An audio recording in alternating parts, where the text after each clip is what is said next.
LibreOffice base પરના આ મૌખિક ટ્યુટોરીયલમાં તમારું સ્વાગત છે. આ ટ્યુટોરીયલમાં આપણે શીખીશું ફોર્મમાં લિસ્ટ બોક્સ ફોર્મ કંટ્રોલ કેવી રીતે ઉમેરવું. આગળના છેલ્લા ટ્યુટોરીયલમાં આપણે લીબરઓફિસ બેઝની મદદથી ફોર્મ કેવી રીતે સુધારવું તે શીખ્યા. આપણે આ ફોર્મની ઈમેજ પણ જોઈ હતી કે જે આપણે છેલ્લા ટ્યુટોરીયલમાં બનાવેલ અને સુધારેલ હતી.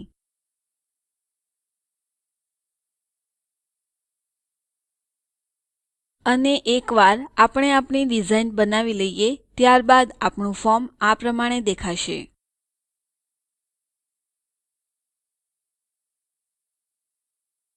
અહીં નોંધ લો, આપણે બુક ઇશ્યુડ કોષ્ટકનો પ્રથમ રેકોર્ડ જોઈ રહ્યા છીએ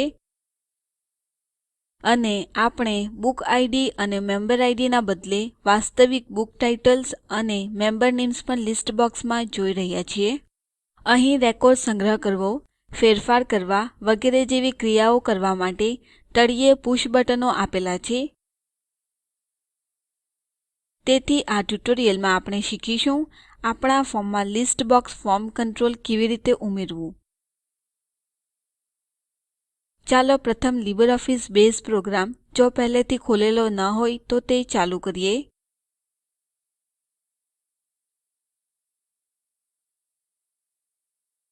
અને આપણો લાઇબ્રેરી ડેટાબેઝ ખોલો. જો બેઝ પહેલેથી જ ખુલેલ હોય તો આપણે અહીં ફાઇલ મેનુ હેઠળ ઓપન ઉપર ક્લિક કરી લાઇબ્રેરી ડેટાબેઝ ખોલી શકીએ છીએ અથવા ફાઇલ મેનુ હેઠળ રિસેન્ટ ડોક્યુમેન્ટ્સ પર ક્લિક કરીને પણ ખોલી શકો છો. હવે આપણે લાઇબ્રેરી ડેટાબેઝમાં છીએ. ચાલો book issued to members form જે આપણે છેલ્લા ટ્યુટોરીયલમાં બનાવ્યું હતું તે ખોલીએ.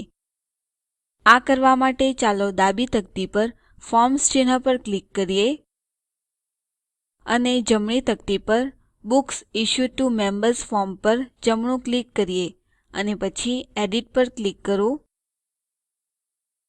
આપણે હમણાં ફોર્મ ડિઝાઇન વિન્ડોમાં છીએ. ચાલો પ્રથમ બુક ટાઇટલ લેબલને જોઈએ. નોંધ લો કે લખાણ બોક્સ અહીં માત્ર બુક ઇડ નંબરો જે આપણા માટે સરળ નથી તે પ્રદર્શિત કરશે. આપણા માટે પુસ્તક શીર્ષકો સરળ છે અને તેથી આ શીર્ષક પ્રદર્શિત કરવા માટે બેઝ કેટલાક માર્ગો પૂરા પાડે છે અને એક રીત છે લિસ્ટ બોક્સ ફોર્મ કંટ્રોલ વાપરીને. ચાલો જોઈએ કેવી રીતે કરવું. આ માટે ચાલો પ્રથમ બુક ટાઇટલ લેબલ અડીને જે લખાણ બોક્સ આવેલ છે તેને રદ કરીએ.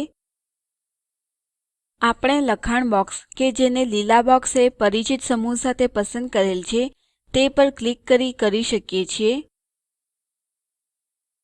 અને પછી જમણું ક્લિક કરીને અને નીચે કટ પર ક્લિક કરીને. આપણે લખાણ બોક્સ રદ કર્યું છે. હવે આપણે લિસ્ટ બોક્સ ફોર્મ કંટ્રોલ અહીં મૂકીશું. આ ફોર્મ કંટ્રોલ ટૂલબારમાં વાપરી શકાય છે. આપણે તેને વ્યૂ મેનુ વાપરીને અને ફોર્મ કંટ્રોલો પર ક્લિક કરીને લાવી શકીએ છીએ. નોંધ લો કે બેઝ આપણને ઘણા ફોર્મ કંટ્રોલો પૂરા પાડે છે. ચાલો ટૂલટીપ વાંચવા માટે આપણે આ ચિહ્ન પર આપણું કર્સર નિર્દેશ કરીએ.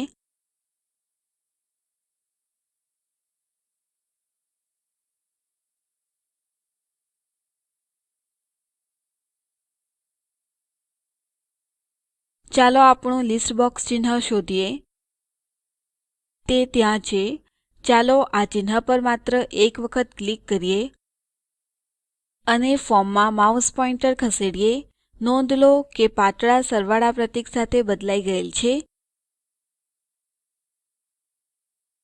હવે આપણે ફોર્મ પર લિસ્ટ બોક્સ ફોર્મ કંટ્રોલ દોરી શકીએ છીએ. આ માટે આપણે ફક્ત ક્લિક કરીશું અને ખેંચીને આપણા ફોર્મ પર મૂકીશું. ચાલો તેને પહેલા આપણે લખાણ બોક્સ રદ કર્યું હતું ત્યાં મૂકીએ. નોંધ લો કે ફોર્મ ડિઝાઇન વિન્ડો પર લિસ્ટ બોક્સ વિઝાર્ડ નામનું નવું વિઝાર્ડ ખોલવામાં આવ્યું છે. હવે આ વિઝાર્ડ આપણને લિસ્ટ બોક્સને બુક ટાઇટલ લેબલ સાથે જોડવા માટે મદદ કરશે. ચાલો જોઈએ કેવી રીતે.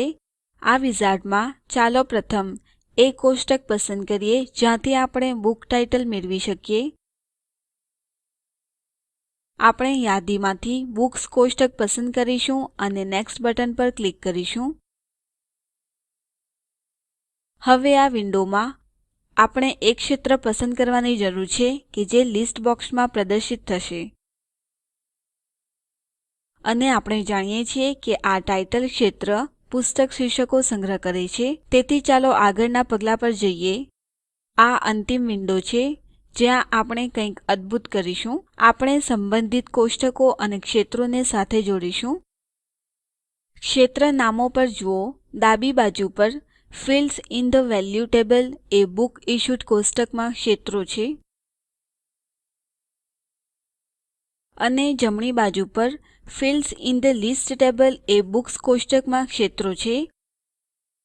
આપણે એ પણ જાણીએ છીએ કે બુક ઇડ એ બુક કોષ્ટકનું મુખ્ય ક્ષેત્ર છે અને તે બુક ઇશ્યુડ કોષ્ટક અંદર રજૂ થાય છે. તેથી આપણે ડાબી બાજુની લિસ્ટ પર બુક ઇડ જે field from the value table કહે છે તે પર ક્લિક કરીશું. આગળ આપણે જમણી બાજુની લિસ્ટ પર બુક ઇડ જે field from the list table કહે છે તે પર ક્લિક કરીશું. આ વિઝાર્ડ બંધ કરવા માટે ફિનિશ બટન પર ક્લિક કરો. ત્યાં આપણે સંબંધિત કોષ્ટકો અને ક્ષેત્રો સાથે જોડાયેલ છીએ. હવે બેઝ આપોઆપ આ લિસ્ટ બોક્સમાં બધા બુક ટાઇટલ પ્રદર્શિત કરશે. ચાલો હવે ફોર્મ સંગ્રહીએ અને આ વિન્ડો બંધ કરીએ. બેઝ ટ્યુટોરીયલના આગળના ભાગમાં આપણે ફોર્મને રન કરવા માટે બાકીના ફોર્મ કંટ્રોલો ઉમેરીશું. અને આપણું ફોર્મ આ પ્રમાણે દેખાશે જ્યારે આપણે સમાપ્ત કરીશું. અહીં અસાઇનમેન્ટ છે. મેમ્બર ઇડ ના બદલે મેમ્બર નેમ્સ ની યાદી બતાવવા માટે બીજો લિસ્ટ બોક્સ ઉમેરો. લિસ્ટ બોક્સના સ્થાન માટે હમણાં ચિંતા ન કરવું. ફક્ત તેમને મેમ્બર નેમ લેબલ સામે ડાબી તરફ બનાવો. આપણે આપણા આગળના ટ્યુટોરીયલમાં તેને મેમ્બર નેમ લેબલ આગળ યોગ્ય રીતે સ્થાનાંતરિત કરીશું. અહીં લીબરઓફીસ બેઝમાં લિસ્ટ બોક્સ કંટ્રોલ પરનું આ ટ્યુટોરીયલ સમાપ્ત થાય છે. સારાંશ માટે આપણે શીખ્યા કે ફોર્મમાં લિસ્ટ બોક્સ ફોર્મ કંટ્રોલ કેવી રીતે ઉમેરવું. મૌખિક ટ્યુટોરીયલ યોજના એ ટોક ટુ અ ટીચર યોજનાનો ભાગ છે જે આઇસીટી એમએચઆરડી ભારત સરકાર દ્વારા શિક્ષણ પર નેશનલ મિશન દ્વારા આધારભૂત છે. આ યોજના spoken-tutorial.org દ્વારા સંકલન થાય છે. આ ઉપર વધુ માહિતી spoken-tutorial.org/nmeict-intro ઉપર ઉપલબ્ધ છે. આઈઆઈટી બોમ્બે તરફથી ભાષાંતર અને રેકોર્ડિંગ કરનાર હું કૃપાલી પરમાર વિદાય લઉં છું. જોડાવા બદલ આભાર.